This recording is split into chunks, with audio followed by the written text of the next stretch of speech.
morning, good evening, good afternoon, ExZoTiCGaming here. I am ExZoTiCGaming, but from now on, I'll be known as ExZoTiCGaming.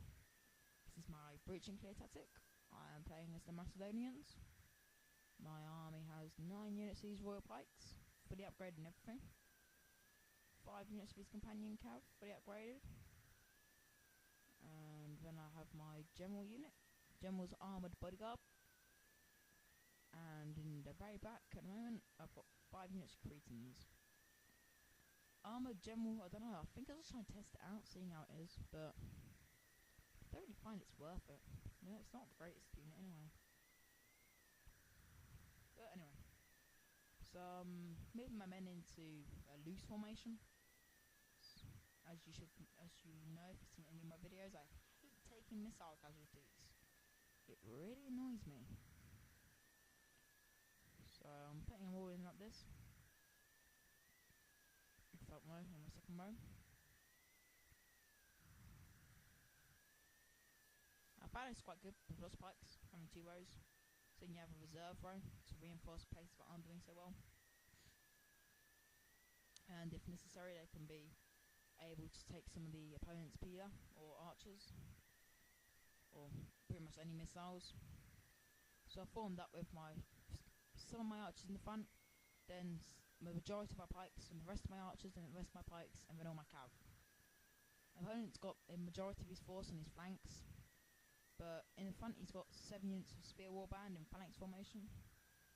And then he's got his general's unit, which are chosen axemen, 2 units of his chosen archers, a unit of night raiders, and then 4 units of berserkers on evenly put on both sides.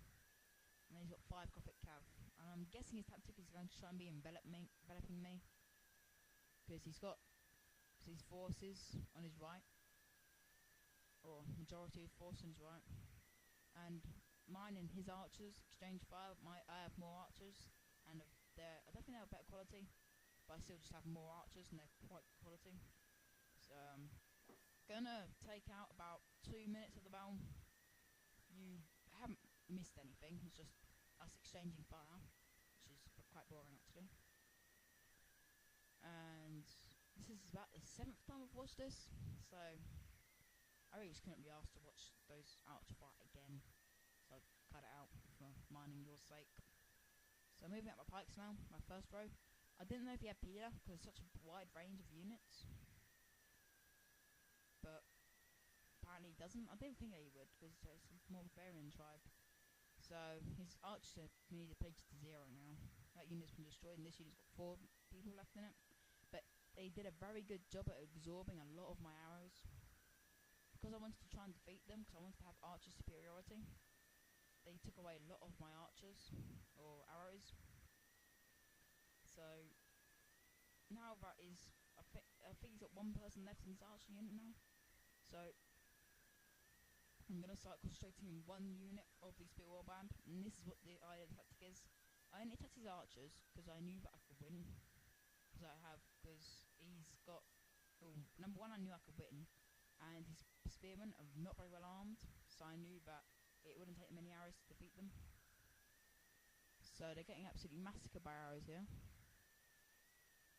Now, because he doesn't have a reserve line, it means he can't. Now, it's sort of like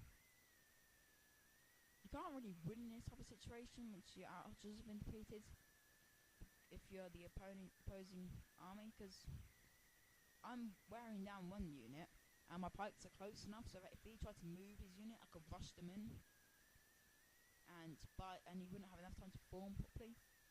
So it's a kind of lose-lose scenario. The only way I shouldn't really be telling you how to combat this strategy, but just in case it's used against you, the only way to combat this strategy is to let the line fall and give him a nice bit of bait, like say general unit. And once he sees that bait, he'll go straight for it, and that way you can send your cav around the back and envelop him in just a big circle. And that's the only way you can win against this tactic. So some of my archers are running out of ammo now. These 2 are out of ammo, so I'm sending them in. If even 1 archer gets behind their lines, I know it's ready. Or if they actually manage to defeat the unit, which would be quite extraordinary. Unlikely, but destroyed now. So his first unit, it doesn't go on combat, on impacts isn't about, but pretty close to it. And the second line's holding, because the first time absorbed all the spear damage, as you can see the phalanx kind of broke. Then I saw this unit, got around it, so that means it's time. So I'm charging in my pike phalanxes now. I should have really charged them in, not letting him get so much of envelopment around him. If it was any other people, actual people who had stronger units, probably wouldn't have won this actually. Well, his first bit anyway, because my reserves were there, my cav were there, so I was going to kind of win this. But I wouldn't have probably won the flank battles, so probably would have had to move more to the flanks, but that one really affected the gameplay really. It probably just meant I would have lost a few more men. So my flanks are starting to buckle a bit, so I'm sending in reinforcements, my secondary line onto my flanks. So he's trying to get some flank shots on my flanking units. So you see I'm sending reinforcements all across the line. A phalanx is charging them. How you do this, you don't turn to attack the opponents, but go behind them. And then tell them to form their phalanx to get close, and then tell them to attack. Because that way you can get them in very fast, easy reinforcement, and you don't go into sword combat. Now this is an act of desperation he does here. He charges his cavalry just into these two units, which are in perfect formation to deal with them. So as you can see, they just smash into them. They do break this closest line to them, but the line to the side manages to keep them at bay. Then when the general dies, I know it's the perfect time to strike, so I'm sending in my cav now to finish them off, and it does work. As you can see, there's a mass rout here, and across the entire game battlefield, all units are routing, and then he leaves and terminates the battle. Just noobish. This is why I'm showing it mainly. It also shows the tactic in good light. So, good game to my opponent, even though he left the game, which was quite rude. And I don't like it when people do that. But as you can see, I'm clearly going to win this. It was a clear victory, I think. If I remember correctly. This is the Exotic Terror of the Exotic Clan. I am aka ExZoTiCSonar. This is my tactic, going out.